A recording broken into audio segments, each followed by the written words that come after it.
En el nombre del Padre, del Hijo y del Espíritu Santo. Amén. Dios te salve María, llena eres de gracia, el Señor es contigo. Bendita tú eres entre todas las mujeres y bendito es el fruto de tu vientre, Jesús.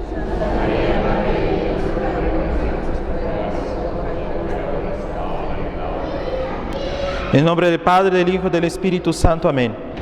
Bueno, espero poder, vamos a ver, terminar hoy ya este ciclo sobre la Iglesia Universal del Reino de Dios, conocida como Pare de Sufrir. Obviamente que el ciclo de apologética va a continuar, pero con otros temas, ¿verdad?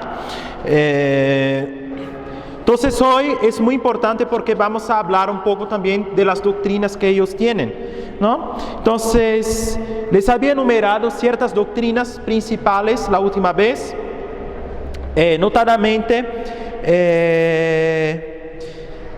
primeramente, él cree obviamente en la existencia de un solo Dios formado por la Trinidad, Padre, Hijo y Espíritu Santo, ¿no? Entonces, como la mayor parte de los protestantes, hay algunos, como los testigos de Jehová, no sé, algunos tipos de sectas en que van a sostener doctrinas arianas, no negar la Trinidad. Pero no es el caso de Pare de Sufrir. Cree en la nueva venida de nuestro Señor Jesucristo, todo bien, y en el arrebatamiento. Bueno, ¿qué es eso? Existe en ciertos protestantes una doctrina que creen que antes del fin del tiempo, ¿no? Antes que el Señor venga de verdad y se acabe el mundo, entonces habrá un arrebatamiento. Las ánimas de los buenos, de los justos, ¿no? Serán como arrebatadas y serán privadas del sufrimiento del final de los tiempos, ¿no? Nada más estarán aquí los malos que van a sufrir un poquito, ¿no? Entonces obviamente esa doctrina no es sostenida, ¿no? Por la fe católica. Creemos sí en el fin de los tiempos, ¿no? Pero no que va a haber una especie de que vamos a quitar las ánimas de los buenos así, que no van a estar en el fin de los tiempos, ¿no? Incluso los buenos van a estar ahí en el final de los tiempos, ¿no? El mundo puede acabarse hoy y siendo buenos o malos estaremos aquí, ¿verdad? Entonces, ahí está, el fin de los tiempos sí va a llegar en el momento que menos esperamos, es verdad. No sabemos cuándo, puede ser hoy, puede ser de aquí a millares y millares y millares, millones de años, poco importa, va a acontecer un día, ¿no? La salvación del alma por la fe en Cristo sola fide. Entonces la sola fide es uno de los principios, es algo principal en el protestantismo, de la profesión de la sola fide. No va a ser diferente en Pare de Sufrir. En latín sola fide, como sola la fe sola. Bueno, no sé si. La fe sola. O solo la fe salva para ellos, ¿no? Que obviamente los protestantes en general no hacen la distinción entre pecado venial, pecado mortal, y no tienen esa distinción. Para ellos el pecado es antes un estado, ¿no? En que vivimos, ¿no? Muchos van a decir, no soy pecador porque peco porque soy pecador. Es invierte la orden de las cosas, ¿no? Es como el alma del hombre desde el pecado original, es un alma pecadora, ¿no? No depende si la persona peca o no peca, no. Es algo que está y que lleva a la persona a pecar, ¿verdad? Pero si la persona cree en nuestro Señor Jesucristo, como que Dios va a cubrir esa persona y va a ser como si ella no fuera pecadora y va a salvarla por gracia, por pura gracia, así, ¿no? Eso es como la tesis o la doctrina protestante en sí, ¿no? Obviamente que no podemos sostener tal tipo, ¿no? De doctrina diciendo eso. Obviamente tenemos desde el pecado original, no somos pecadores, tenemos una propensión a pecar, es diferente, ¿verdad? El pecado original como tal ya fue redimido en el momento en que fuimos bautizados, ¿no? Pero una cierta propensión o tendencia, ¿no? A pecar existe en nosotros hasta que estemos en esta vida aquí en la tierra, ¿no? ¿La concupiscencia? Sí, exacto, la concupiscencia, ¿no? Ese deseo, pero una concupiscencia como desordenada, ¿no? Porque como tal concupiscencia es desear no es algo malo en sí, ¿no? Pero una cierta tendencia a desear lo que no conviene, cierta tendencia, no es como absoluta, no como instinto, ¿no? No es así. que Dios la deja para que podamos combatir en esta vida, ¿no? Pero Él nos da la gracia, ¿no? Para vivir por lo menos en estado de gracia, ¿no? Para por lo menos evitar los pecados mortales cuando somos bautizados, cuando recibimos la gracia. Eso sí podemos vivir con la gracia de Dios. El protestante no cree en eso, ¿verdad? Eso viene ya de Lutero, que a toda tentación ya creía estar condenado, entonces va a llegar a la conclusión de que uno no puede vivir sin pecar y no va a hacer decisión de pecar y va a decir todos pecan y ya. Y pecan todo el tiempo y pecar es pecado, ¿no? Robar un centavo, un céntimo, no sé, un peso de una persona es la misma cosa que ir a asaltar un banco y mucho dinero. Es igual, ¿no? Para él todo es pecado, ¿verdad? Nada más la persona dice yo creo en Jesús y estoy salvo. Obviamente que todo eso viene de una interpretación mal hecha, sobre todo de las epístolas de San Pablo, ¿no? Pero recuerden que las escrituras tienen que ser entendidas en un contexto, ¿verdad? Obviamente que la fe nos salva, pero como principio de salvación. Ella no puede ser excusa para decir yo creo, pero eso quiere decir que puede hacer lo que sea, ¿no? Puede hacer lo que quiero, puede hacer lo que sea y voy a ser salvo así porque yo digo que creo, ¿no? Dice el apóstol, ¿no? Santiago, que hasta los demonios creen que el Señor existe. Ellos creen y temblan delante de Dios, porque Dios es poderoso. Ellos temblan delante de Dios, ¿no? Dicen eso, ¿no? Como tienen miedo, temen. O por lo menos por miedo, no por miedo de el miedo, como se dice, a que ese temor que es un don de Dios, que es por amor, no, pero temen, ¿eh? Porque Él es terrible, ¿no? Él es grande, pero no quiere decir que están salvos, ¿verdad? Ahora, Padre, eso está unido a lo que Jesús dice en la palabra, que todos somos pecadores. Sí, no solo el Señor, como sí también dijo el apóstol, ¿eh? Quien dice que nunca pecó es mentiroso, que no peca es mentiroso, ¿verdad? Pero de cierto modo sí es verdad cuando dice que somos pecadores, ¿no? Porque no podemos en esta vida, sin una gracia especial como fue Nuestra Señora, y es el único caso conocido, ¿no? Que aparte de nuestro Señor, que obviamente por la unión con la divinidad no podía haber pecado, ¿verdad? Pero es imposible que la persona pase toda la vida sin cometer ni que sea un pecado venial, porque la tendencia es muy fuerte. Pero eso no quiere decir que por la gracia no podamos por lo menos privarnos de los pecados mortales o arrepentirnos de ellos, ¿no? Bueno, los protestantes también tienen, es verdad, tradicionalmente ¿cómo decir? Una noción también de arrepentimiento, ¿no? De que la persona sí tiene que estar arrepentida de sus pecados, ¿no? Decir, yo me arrepiento, creo en el Señor y me arrepiento, ¿verdad? Tiene esa noción, es verdad. En fin. Padre, ¿qué es lo correcto? Porque me quedó confuso. Sí, ok, muy bien. ¿Peco porque soy pecador o soy pecador porque peco? ¿Qué es lo correcto? En la fe católica, yo soy pecador porque peco. Lo que hace un pecador es el acto de pecar, ¿verdad? Si yo peco es porque me convierto en un pecador pecando. Yo soy un ladrón porque robo. Yo soy un asesino porque mato. Es así, ¿verdad? Yo no puedo ser un asesino sin matar ni un ladrón sin robar. No puede, ¿verdad? Es un poco lógico. Pero el protestantismo no. El pecado es un estado. Y la concupiscencia para él es el pecado. ¿Entiendes? Son dos cosas distintas, pero para el protestante no. Es la concupiscencia que tenemos, o al menos el protestantismo clásico. Pero no sé quién otro protestante cree una cosa un poco diferente. Sí, porque como el protestantismo es dividido, cada uno tiene una doctrina diferente, ¿eh? Pero el principio clásico de sola fide es eso, ¿no? Como, ¿eh? De que la concupiscencia que uno tiene es el pecado, ¿verdad? Y uno va a pecar porque tiene esa concupiscencia que es pecado y no puede ser diferente, ¿verdad? Lo que distinguimos es eso, es que hacemos esa distinción entre la concupiscencia, que no es el pecado, ¿verdad? Es una tendencia que existe ahí, que es desordenada en sí, pero que no es lo que no es algo que nos deja culpables, ¿verdad? El hecho de tener la tendencia, ¿no? Pero si utilizamos esa tendencia para el malo, sí, somos culpables, ¿no? Porque tenemos la libertad que todavía existe a pesar de todo.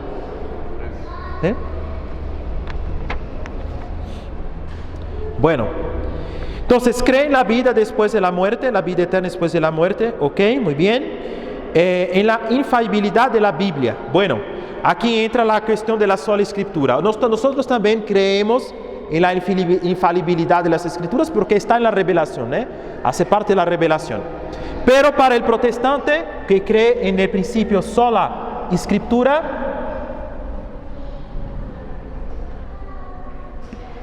la Biblia es el único medio, no hay otro, de la revelación de Dios. Nada más estamos aquí en el mundo y lo que tenemos de Dios es la Biblia. Punto. Pero si no la entendemos de manera correcta, ¿verdad? Pues no va a servir de mucho, ¿no? Decía el padre Antonio Vieira, como uno de los célebres padres del barroco, no para el barroco, pero de pre-barroco brasileño, que tomar la palabra de Dios, la Biblia, ¿no? Y cambiar su sentido es como utilizar palabras sueltas, ¿no? Es como decir palabras de Dios, pero no la palabra de Dios, ¿entienden eso? Es como tomar palabras de Dios, Espíritu Santo, Jesús, lo que sea, ¿verdad? Ok, son palabras de Dios, pero no es la palabra de Dios, porque la palabra de Dios ya tiene un significado, ¿verdad? No es solamente palabras así sueltas, tiene un significado. Y la criticación de sola escritura termina reduciendo la palabra de Dios a palabras de Dios. Pero recuerden que el cristianismo es una realidad, no es que es vivida desde siglos, ¿verdad?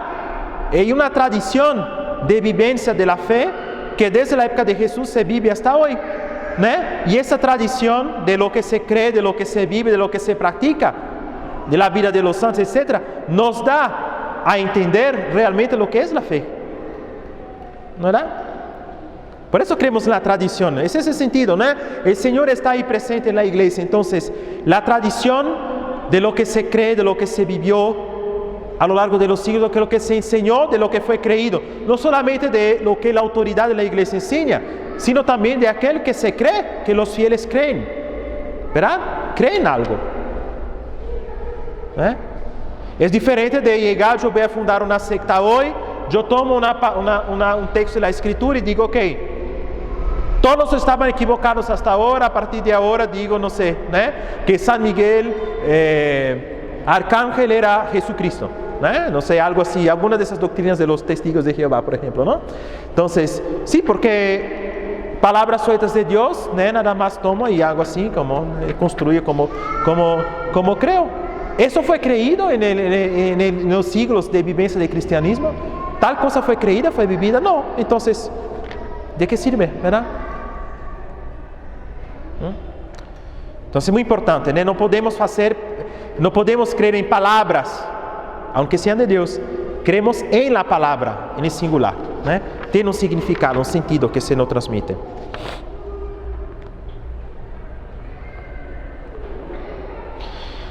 Creen en la existencia del cielo, del infierno y del juicio final. Obviamente, como los protestantes no creen en la existencia del purgatorio, obviamente que la palabra purgatorio, tal cual, ella no aparece en la Escritura, entonces es muy fácil para ellos decir no existe, ¿no?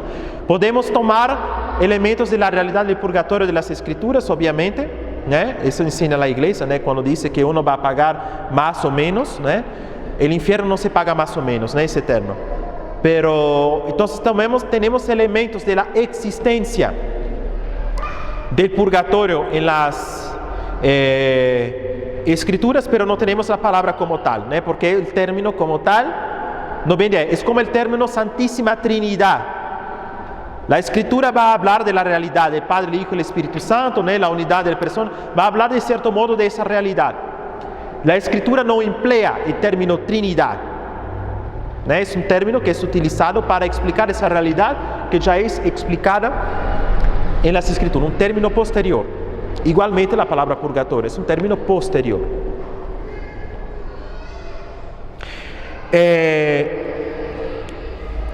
Creen en el bautismo en las aguas por inmersión. Es una tendencia no de todos los protestantes, pero sobre todo de las sectas que vinieron del anabautismo, ¿no? O sea, más o menos en el mismo tiempo de Lutero apareció, ¿no?, esa secta en que creían que el único bautismo verdadero es el que haces por inmersión en el agua. Ese bautismo es válido, aunque en Occidente no es la práctica corriente desde siglos. Desde la antigüedad en Occidente no es esa la forma general de bautizar a una persona. Los orientales sí conservaron o tienen esa manera de bautizar, como por inmersión. En el mundo latino occidental, la costumbre no era desde tiempos antiguos, edad antigua, antigüedad. No era de bautizar inmergiendo a la persona, sino a partir de su cabeza, como... es verdad que antes la persona entraba en una piscina o, en fin, en un recipiente grande, entraba adentro, aquí está la persona, bueno, yo dibujo malo, pero solo para que tenga idea, y en vez de inmergirla en el agua, ¿no? El sacerdote, bueno, el diácono, el que bautizaba, tomaba el agua y hacía así en su cabeza. ¿Tienen eso? Entonces imaginen, yo aquí hay una piscina, yo entro en la piscina para ser bautizado y en vez de que como hagan la inmersión, se hacía así en la cabeza. Ese es el modo latino de bautizar desde siglos. ¿Verdad? No sé de dónde viene esa idea de que nada más la inmersión es válida, pero eso creen los de Pare de Sufrir en continuidad con ese pensamiento de los anabautistas. Pero la cura divina, el bautismo por el Espíritu Santo, obviamente, como ellos negaron la existencia del sacramento de la confirmación, como todo protestante, ¿no? Pero la Escritura habla de un bautismo del Espíritu Santo, ¿o no? ¿Verdad que sí? Entonces hay que inventar algo, ¿no? ¿Qué quiere decir ese bautismo del Espíritu Santo? ¿Verdad? Entonces inventa un rito en que se impone las manos en la persona para decir que va a recibir el Espíritu Santo, ¿no? Como una especie de segundo bautismo. Obviamente, como ellos se negaron a creer en la confirmación, o de que esa referencia que da las Escrituras de bautismo del Espíritu Santo se refiere a lo que llamamos hoy confirmación, entonces hay que inventar algo para reemplazar, ¿verdad? Porque la Escritura habla de bautismo del Espíritu Santo. Entonces, ¿qué es eso? Cada uno tiene que inventar algo. Ser un rito así que voy a imponer las manos y venga sobre el Espíritu Santo, no sé, ahí está bautizado ahora en el Espíritu Santo. Miren eso. Y existe también en muchos protestantes una confusión, ¿no?, entre el bautismo de Juan y el bautismo del Señor. Muchos incluso llegan a creer que el bautismo del agua no es diferente en sí del bautismo de Juan. Pues digo muchos, no estoy diciendo que es general entre el protestantismo, pero porque enseñamos que el bautismo de Juan, que Juan Bautista daba, era un rito del Antiguo Testamento, no es el bautismo sacramental que recibimos, ¿no? Incluso muchos de los fieles, eso vemos en las Escrituras, dijeron, y preguntan, ¿qué bautismo recibisteis? Pues recibimos el bautismo de Juan. Entonces decía, no, pero Juan bautizó, ¿no?, como señal de arrepentimiento, pero vino el Señor, etc. Y luego le bautizaba en el nombre del Señor. Ese bautismo en el nombre del Señor es el bautismo sacramental, el que recibimos hoy, Nuevo Testamento. Recuerden que Juan Bautista lo consideramos como el último profeta del Antiguo Testamento, ¿no? El rito que hacía era un rito de preparación del Antiguo Testamento. El Antiguo Testamento sirviendo como preparación para el Nuevo Testamento, ¿verdad? Igualmente lo ponemos ahí, el rito de bautismo de Juan. Es un rito de preparación, ¿no? De preparación. Y considera como el verdadero bautismo, ¿no?, el del Espíritu Santo, ¿no?, el que se impone las manos así, ¿no? Bueno, en fin. Esa confusión de bautismo de Juan con bautismo del Señor no está clara entre los protestantes. Por eso digo, es algo que algunos llegan a creer, hacer esa confusión. Hay otros que sí llegan a bien distinguir, como hablan de un bautismo de Nuevo Testamento, no es el mismo bautismo que hacía Juan, ¿no? Pero sí llegan a hacer estos ritos un poco raros para que dicen que se bautismo en Espíritu Santo, ¿no? Porque se niegan a creer en el sacramento de la confirmación, que ya está explícito en las Escrituras cuando hablan de imposición de manos y que la persona recibe el Espíritu Santo. Bueno, creen los dones del Espíritu Santo, pero que las personas todavía aún reciben los dones, no sé, de lenguas, no sé, empiezan a decir, hablar en lenguas, profetizar así, ¿no? ¿Verdad? La cena del Señor, obviamente, el protestante reemplazó el sacrificio de la misa. Como no creen un sacrificio en una cena del Señor, ¿no? Es como un memorial, ¿no? Nada más recordamos, nada más tenemos una cena.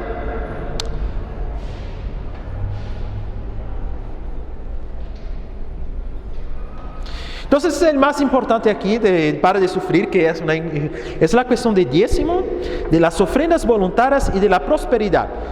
En un rato vamos a estudiar algunos ritos que tienen, ¿no? En que las ofrendas voluntarias son muy importantes. En serio, ¿por qué predica mucho eso, no? No sé, es la teología de la prosperidad, ¿no? Que está en fuego, como centro, ¿no? Así como foco. Teología de la prosperidad. Entonces, no sé, uno vive una situación mala, no quiero tener un carro, entonces tengo que ofrecer algo, no sé, en dinero, en bienes, lo que sea, ¿verdad? Sí, en el templo, sí, ¿verdad? Para recibir algo más grande. En cambio, ¿verdad? No sé, tengo un carro así, un poco así, voy a ofrecerlo para esperar recibir de Dios un carro mejor, ¿verdad? Una cosa así como... Más bonito, ¿no? Más. Teología de la prosperidad. Es muy importante, ¿no? Porque la insistencia sobre eso. Pues como les dije, no se construye un templo como siendo entre colmillos una réplica del templo de Salomón con piedras que vienen de Israel sin dinero, ¿verdad? Es necesario mucho dinero para eso.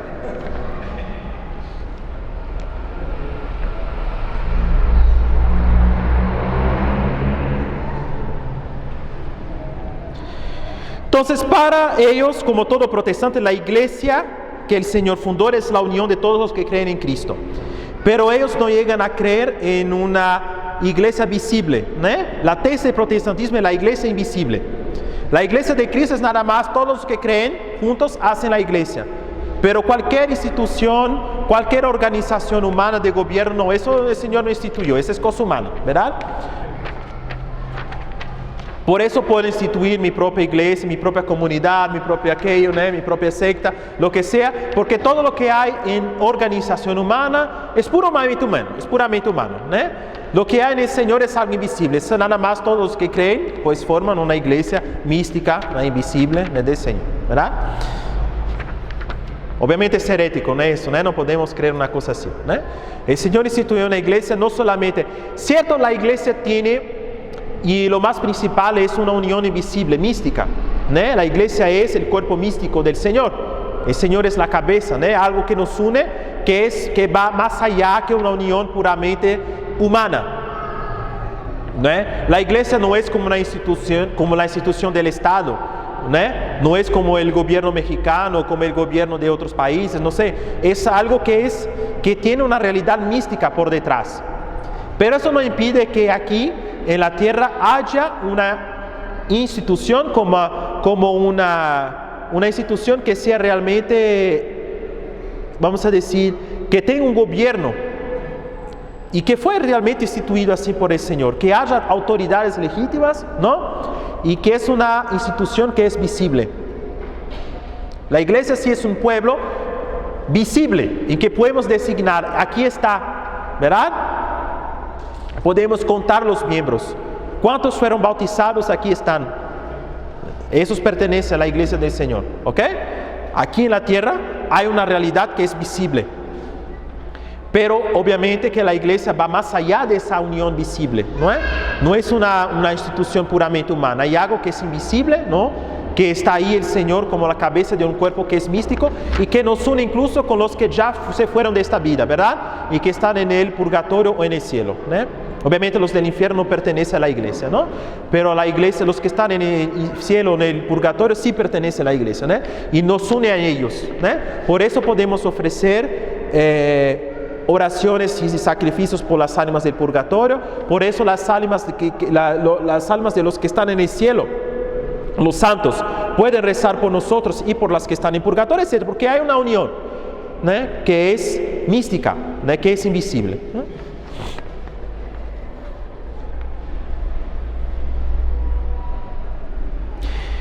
El punto principal aquí es la cuestión de la teología de la prosperidad.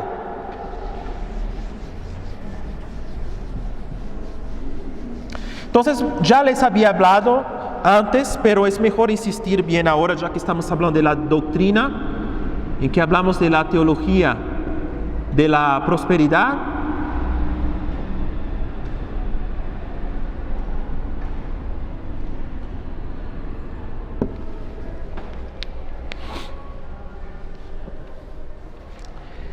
Entonces, les había dicho que Calvino, el reformador Calvino, tenía una idea de la predestinación a la salvación.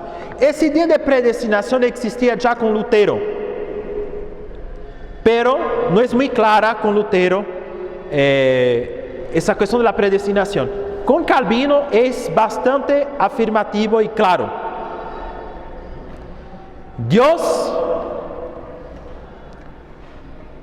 viendo la miseria humana, decidió salvar a algunas personas, no todas, ¿verdad? No todas. Él decidió que algunas personas serían salvas. Y son salvas esas personas que Él quiere salvar. Las que no son salvas es porque Dios no quiso salvarlas, ¿verdad? No podemos hacer nada, es un destino, ¿eh? Es así, fatal. Ya. Dejen o no el pecado. ¿Se deje o no el pecado? ¿Así eso se podría? Sí, pero las personas que pecan lo hacen porque Dios, como está ahí ya, ¿no?, no va a salvarse, ¿no? Es una lección que viene antes de Dios, ¿verdad? Eso ya. Pero una de las señales de que la persona está predestinada a la salvación es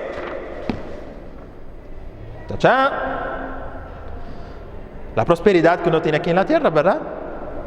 Quiere decir que la persona está siendo bendecida por Dios, ¿eh? Si la persona vive aquí en la vida lleno de problemas así, no sé, financieros, de familia, de no sé qué, y y toda esa cosa, esa persona, ¿no?, no está siendo tan bendecida así por Dios, ¿no, verdad? Entonces, pues sí, ¿no? Así, ¿no? Como creen, ¿no? Así creen, ¿no? Entonces, la idea de la teología de la prosperidad es esa, ¿no? Es una búsqueda entonces de tener éxitos aquí en esta vida, ¿no?, como señal de una bendición de Dios. La bendición es eso, ¿no? La bendición de Dios es aquí, es la bendición de Dios. Es la bendición, es la victoria. Vocabulario muy común entre los protestantes: victoria, bendición. Esos que tienen la teología de la prosperidad, bendición y victoria, es eso, prosperidad. Es igual. Dios me dará la victoria, Dios me bendirá. ¿Verdad?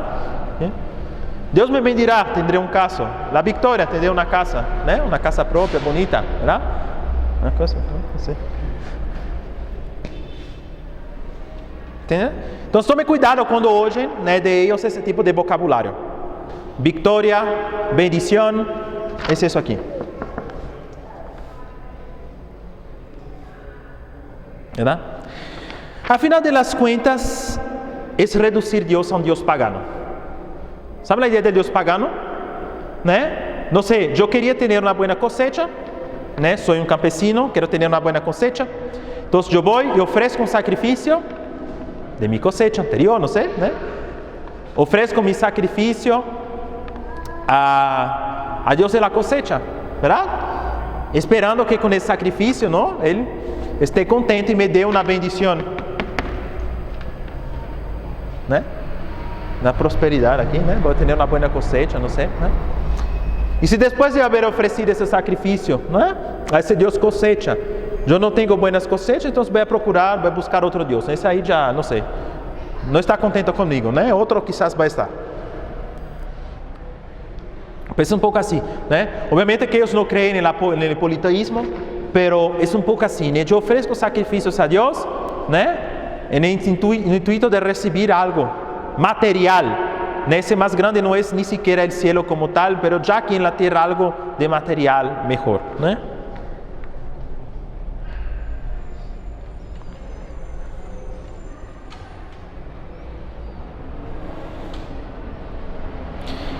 Ellos tienen un rito de imposición de manos como rito de liberación. Vamos a hablar ahorita de los ritos que tienen, a comentar esos ritos de liberación, cómo funcionan.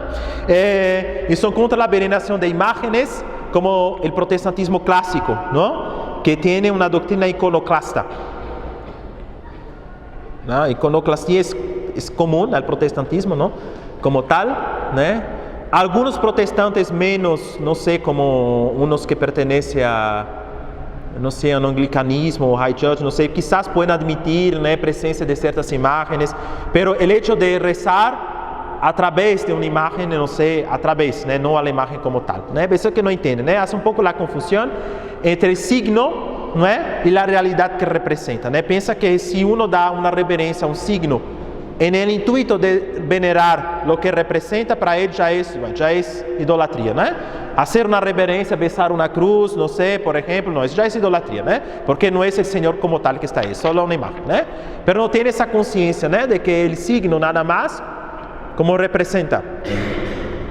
Y obviamente, como no quiere la presencia real del Señor en la Eucaristía, entonces el hecho de adorarlo en la Eucaristía para él es como adorar pan, porque creen que es pan, entonces ya. Rito de adoración eucarística, no, nada de eso en el protestantismo, ¿verdad?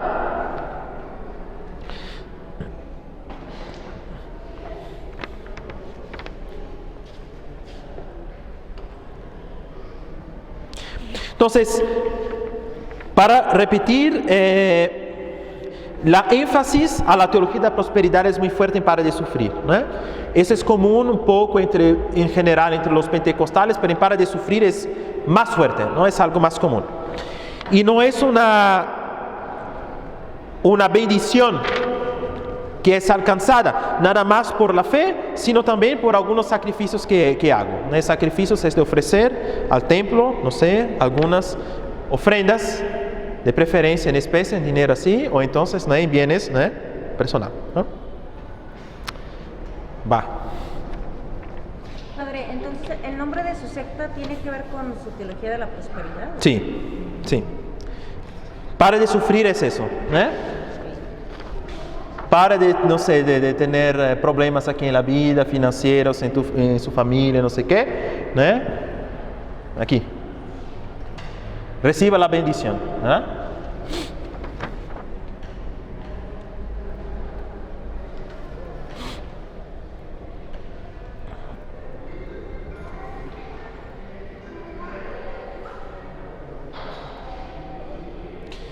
Entonces les hablé la última vez de los testimonios, ¿no? Ahora es una comentar de las doctrinas, pero lo que ellos llaman los testimonios, ¿no? Les expliqué que el método más utilizado para atraer personas a su secta es el de divulgación en vehículos o como se dice, como medios de comunicación de masa, ¿no? Y uno de los puntos más importantes es el testimonio que uno da, ¿no? Llega una fila de gente aquí, voy a dar el testimonio, ok, venga aquí, ¿cuál fue la bendición que recibiste? Ok, yo antes tenía problema financiero, estaba peleado, no sé, con mi pareja, estaba con eso, okay, desde que vengo aquí todo va bien, ¿verdad? Ahora tengo un carro, una casa, etc. Todo el testimonio es basado en algo así. Yo tenía una enfermedad, no sé, un cáncer, una cosa, y ahora de repente me vi curado, etcétera, etcétera, etcétera. Yo estaba un día pasando, cuando iba al templo de San Javier, íbamos, y de repente, bueno, ¿sabe cuando estamos en el coche que el camión para así, ¿no? En la esquina, y tenemos que esperar atrás? Y mire que al lado había un templo Para de Sufrir. Y allá había como una especie de calendario para cada semana, ¿verdad? Era así, lunes, problemas financieros, martes, problemas familiares, era así, todo el calendario era así, ¿verdad? Era impresionante. Pues sí, exactamente, aquí.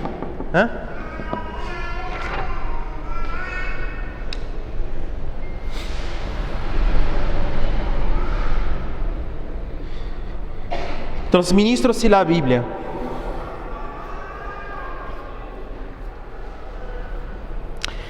Con los pastores y obispos, la IUR, Iglesia Universal del Reino de Dios, es su nombre oficial, mantiene una rígida organización y conducta que, según las palabras del fundador Edir Macedo, es parecido con un régimen militar.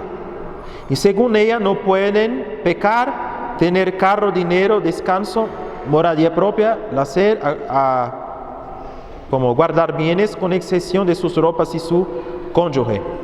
Bueno, pueden fruir con mismo de los bienes de la iglesia, ¿verdad? Que tiene mucho, ¿no? Según él, pero bueno. Porque él mismo tiene una propiedad bastante, ¿no? Sí.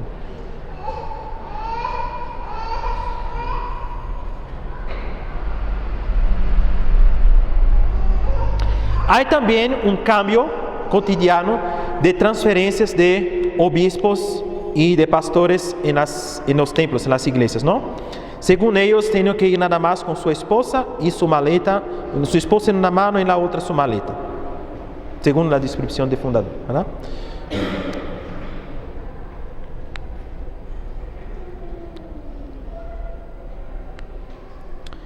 Bueno.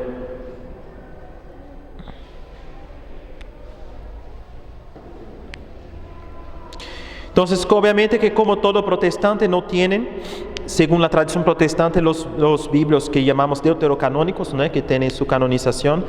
Eso incluye los libros católicos, como el libro de Tobías, Judith, los 2 libros de los Macabeos, el libro de Baruch, de la sabiduría y del eclesiástico, ¿no? Esos libros pertenecientes a la Biblia católica no están en la Biblia protestante, ¿no? Como sabemos, libros todos del Antiguo Testamento. Ritos, propósitos y fiestas.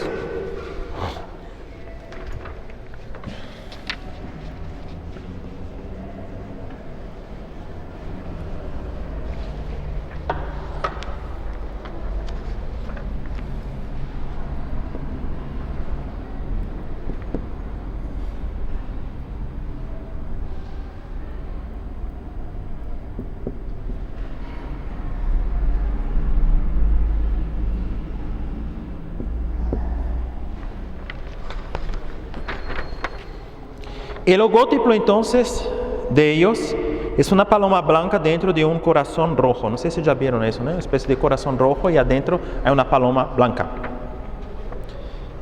Significa, según ellos, la presencia del Espíritu Santo en el corazón de las personas.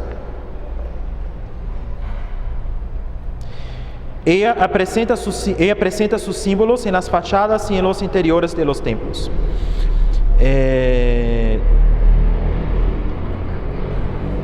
Ellos tienen varias imágenes, varios símbolos, ¿no? Como uno de 2 manos juntas en oración, otros como el candelabro judío, el menorá, ¿saben qué candelabro? Como que tienen ciertos ritos, ¿no? Que quisieron tomar de los antiguos, de los judíos.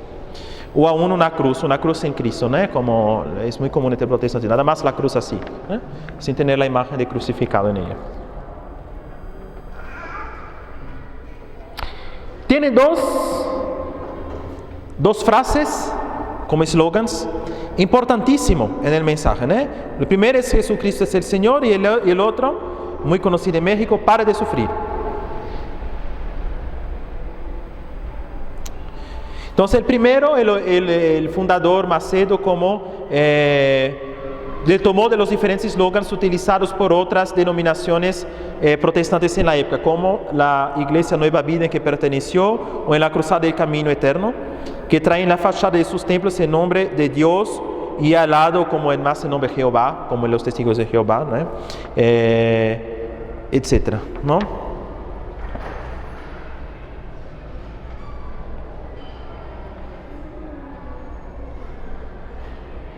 Bueno.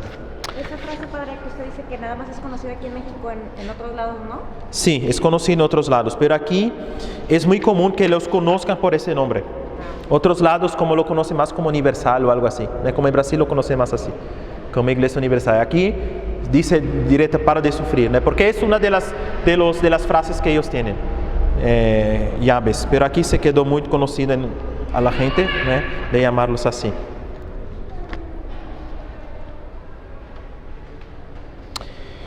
Los domingos y miércoles tienen reuniones principales entre los fieles, vueltas a la salvación del alma y la búsqueda del Espíritu Santo, según ellos, ¿no? Son como ceremonias principales, los domingos y miércoles.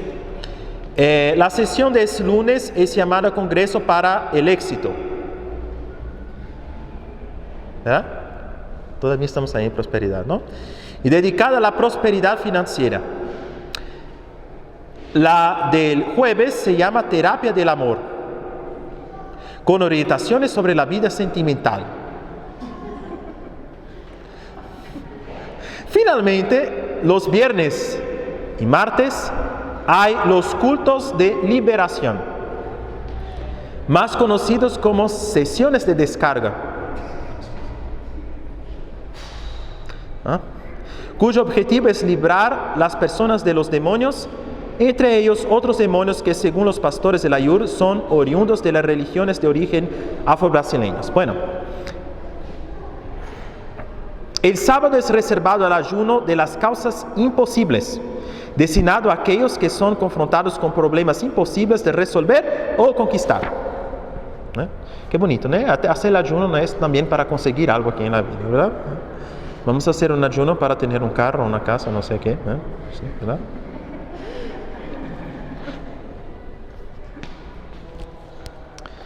Causas imposibles, ayuno para causas imposibles. Pues sí. Entonces les expliqué el calendario, ¿no? Su calendario semanal.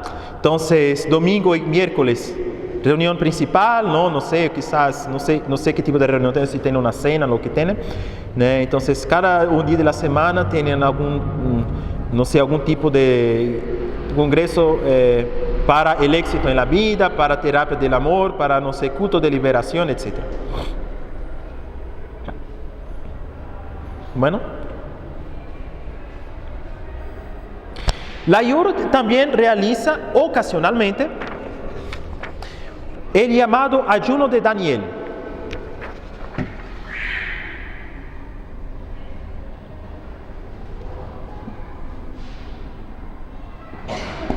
Ayuno de Daniel. ¿Verdad? No es tuyo, no, es profe. Que es la abstención de toda información que no sea proveniente de la institución por 21 días. Es bueno, así es bueno. Es como un retiro de 21 días, pero nada más informaciones que vienen de la institución. Muy bonito. Con el objetivo de realizar una limpia espiritual y fortalecer el espíritu, ¿no? Una limpia espiritual, ¿no? Entonces, nada de ver televisión, no sé qué, noticias, ¿no? Internet, lo que sea, ¿verdad? Nada más con informaciones que vienen de ellos, ¿no? 21 días, hacer una limpia espiritual. Bueno. Durante el ayuno, el Espíritu del Señor descenderá sobre todos los participantes sinceros, escribió el obispo Macedo en su blog oficial. Usted también tiene un blog. Las personas son convocadas a asistir a la televisión universal, la TV universal, y a accesar en el sitio de la organización. La iglesia organiza anualmente entre las mujeres la fiesta del Purim y de los tabernáculos, ambas de tradición judía. Ok, según ellos hacen fiestas de origen judía, ¿no? Como decía en el Antiguo Testamento, ¿no? Poco.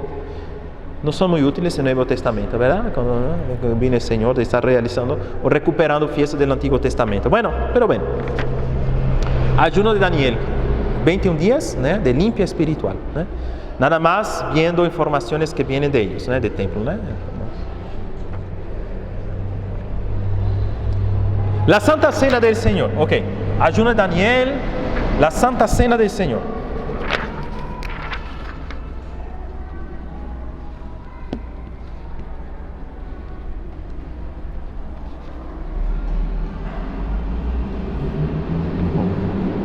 En español, no en portugués. La Santa Cena del Señor.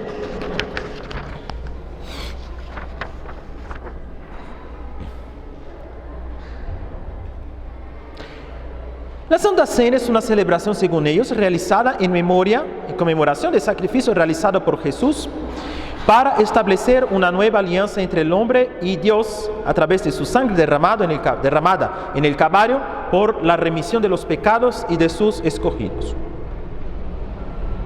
De sus escogidos. Y con eso, ¿no? Predestinación, la salvación. En la yurt, este rito es realizado con el pan y jugo de uva. Es muy común entre los protestantes no utilizar vino con alcohol, ¿verdad?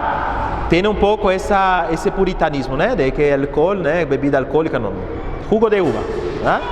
Incluso van a defender algo que históricamente es indefendible, de que el Señor utilizó jugo de uva en la cena. Está en la escritura que utilizó vino. Vino y jugo de uva no es igual, ¿verdad? Son cosas distintas, ¿eh?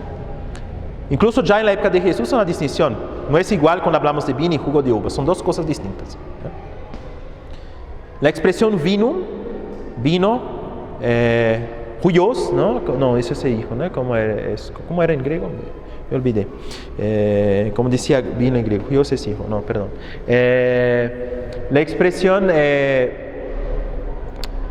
que utiliza la escritura para hablar de vino se refiere a esa bebida alcohólica que conocemos hoy hecha de uva, ¿no? No es jugo de uva. Bueno, ellos, como mayor parte de los protestantes hoy, utilizan normalmente en su cena pan y jugo de uva, que representan para ellos, obviamente no es ni de realidad ni para ellos, como porque no que en la presencia real, entonces que representa para ellos el cuerpo y la sangre de Jesús.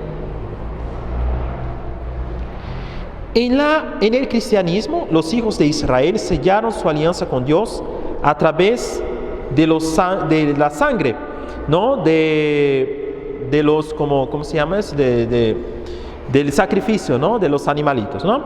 Que fue aspergido sobre el pueblo de Israel. Entonces Jesús propuso en la última cena una nueva alianza a través de su sangre, representada por el cáliz con el fruto de la vid. Representado, ¿no? El protestantismo está claro.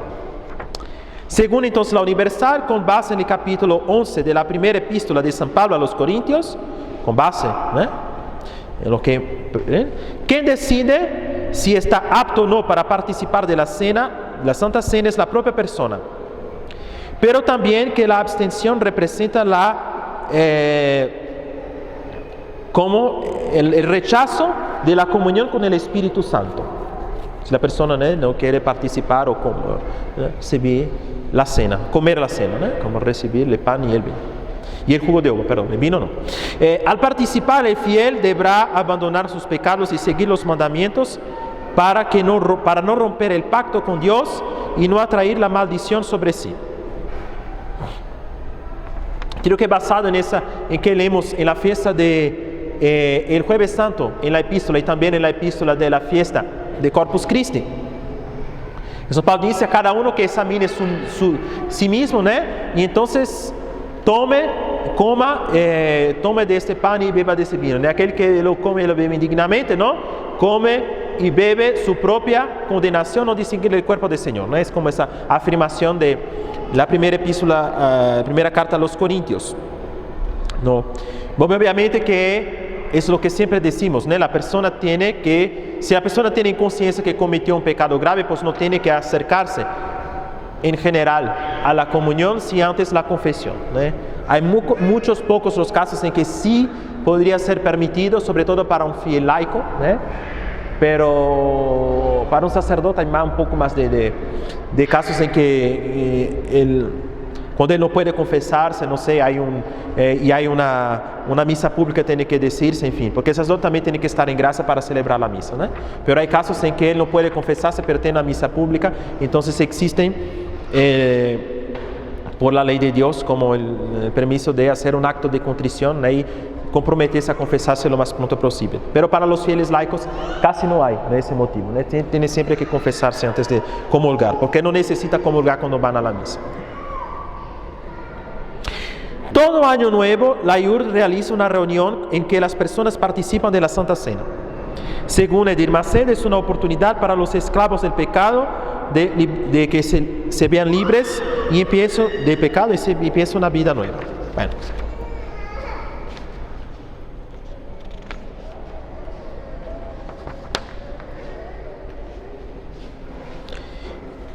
Ese sí es lo más interesante Bueno, la Santa Cena es común a los protestantes en general, ¿verdad? Pero eso sí es lo más interesante.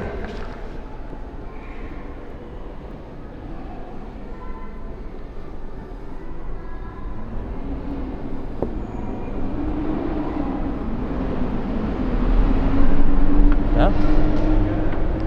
La hoguera santa de Israel, ¿qué es eso?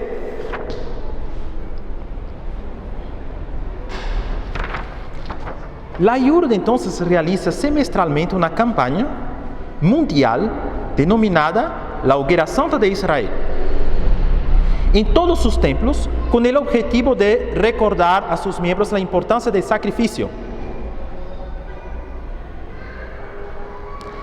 Basada en los sacrificios judíos Corbán, la Universal interpreta que las ofrendas, con excepción de la ofrenda por la expiación de pecados ya ofrecida por Jesús, entonces se no cree en otra ofrenda, eso ya para el Señor de ofrecer, acercan el hombre de Dios.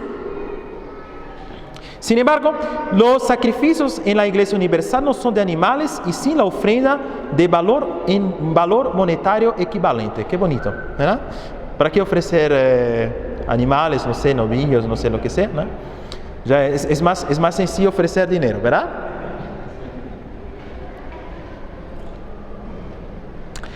Según la interpretación de la teología de la prosperidad, la hoguera santa de Israel es la mayor oportunidad concedida a sus adeptos de conquistar bendiciones materiales y espirituales.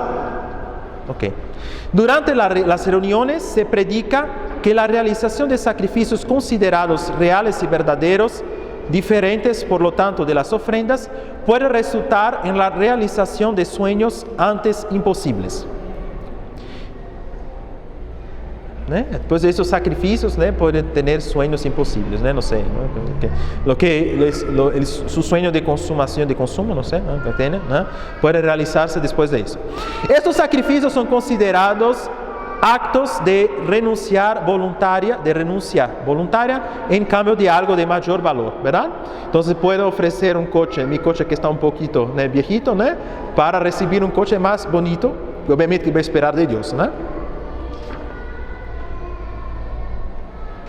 Durante el evento, además de la renuncia monetaria, que voy a ofrecer algo importante a mí, ocurre también la orientación espiritual de los fieles con ayunos y oraciones durante las madrugadas, con vigilias, lo que ellos llaman. En su doctrina, entonces, la IUR utiliza ejemplos de personas que se sacrificaron a Dios y obtuvieron resultados según la Biblia, como Moisés, Gideón, Abraham, Elías y Jesús. Los sacrificios son ofrecidos en dinero y entregados directamente en el altar en fecha especificada por los pastores. Diga así, frena. Durante la hoguera santa son reproducidos varios testigos de fieles que obtuvieron bendiciones después de realizar sacrificios en eventos anteriores. Es muy importante, la gente vamos a hacer un testimonios de estos sacrificios, ¿verdad? Las personas que dijeron, yo obtuve no sé qué, una casa, una mejor salud, lo que sea.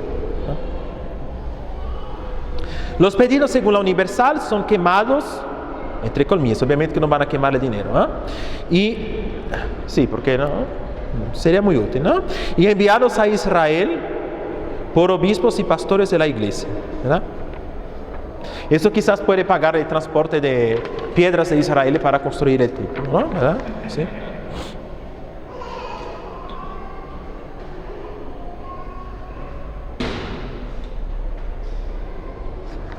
Diezmos y ofrendas. Diezmos y ofrendas. Entonces, ese es por la hoguera santa de Israel.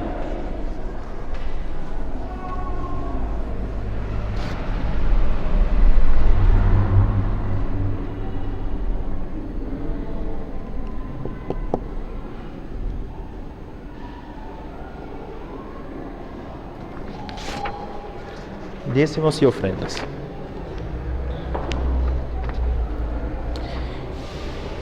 Entre las prácticas más criticables de la Iglesia Universal está en el cobro de diezmo, que significa para ellos necesariamente la 10ª parte de todo lo que tienen y de la ofrenda. En el libro El Obispo de Edir Macedo afirma que la persona que dé todo a la iglesia recibirá todo de Dios. A la iglesia es su templo, ¿verdad? Una relación que según él es inevitable, es como yo doy y recibo, ¿verdad? Como uno y ya. Macedo continúa afirmando que se trata de una cuestión lógica. Pues si una persona va a un culto,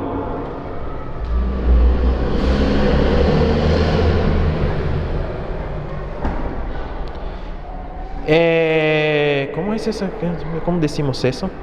Si una persona va a un culto, es explotada y no recibe ningún beneficio en vuelta, nunca más volverá a ser explotada de nuevo, ¿no? Como es claro, ¿no? Una persona que va al templo, ¿no? No recibe ningún beneficio, en cambio para él no va a volver al templo.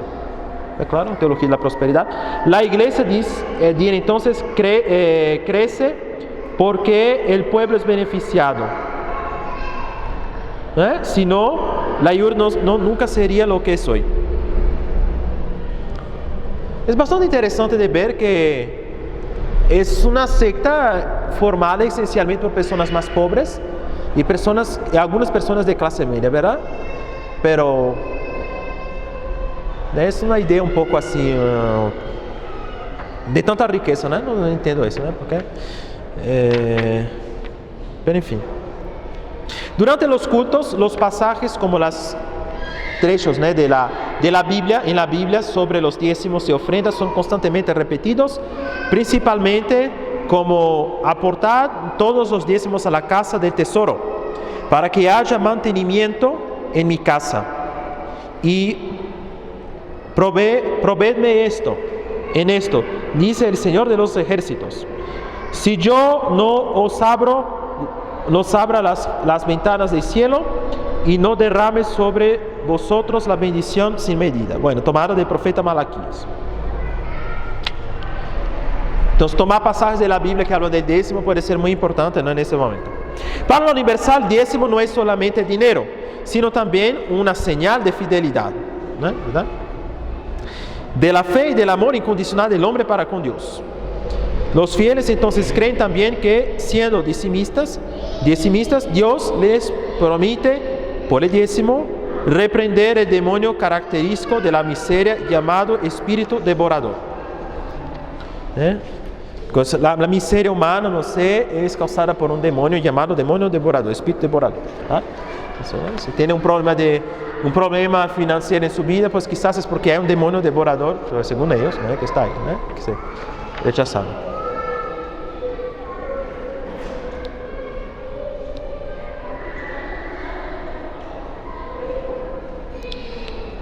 Ok.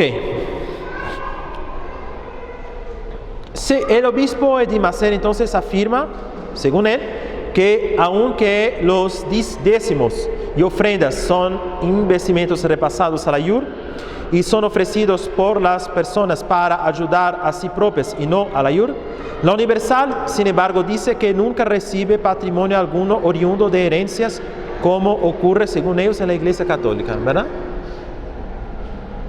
Bueno, es necesario mucho dinero, ¿no? Para tener lo que tiene. Los recursos provenientes de los diezmos y de las ofrendas serían utilizados para pagar las despensas de la iglesia, como las de, ¿cómo se dice? Para pagar lo que tiene que gastar, ¿verdad?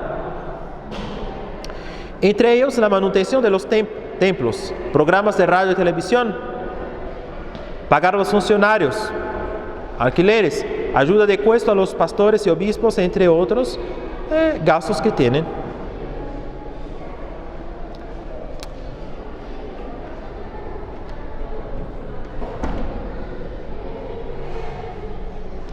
Las movimentaciones financieras de valores oriundos de los diezmos y de las ofrendas son controladas con rigidez, ¿no?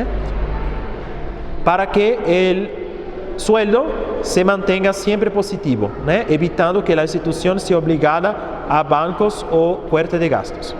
Los obispos y pastores de jurisdicción nacional administran las cuentas de las iglesias, ¿no? Y tienen el poder de administrar estos recursos.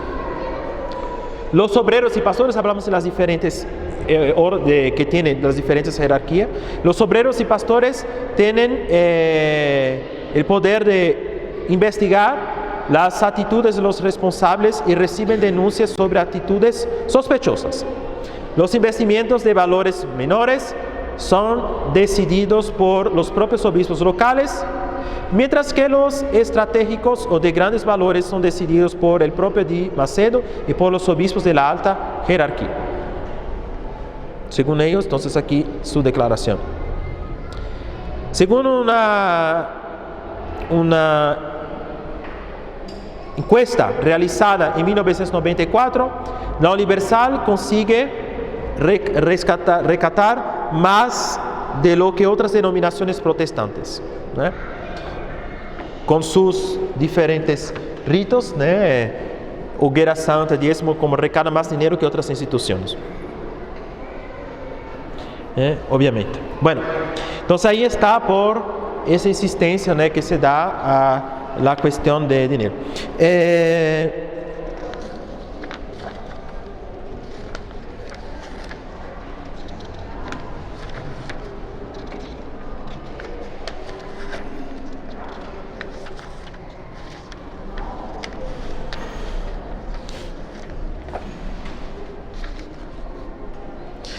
Entonces todavía será necesario otra clase, pero sí, es así, se podrá terminar el ciclo de Pare de Sufrir, en que vamos a hablar de los otros temas. Entonces ahí está por la doctrina, sobre la cuestión de la teología de la prosperidad, sobre la cuestión, sobre el papel, ¿no?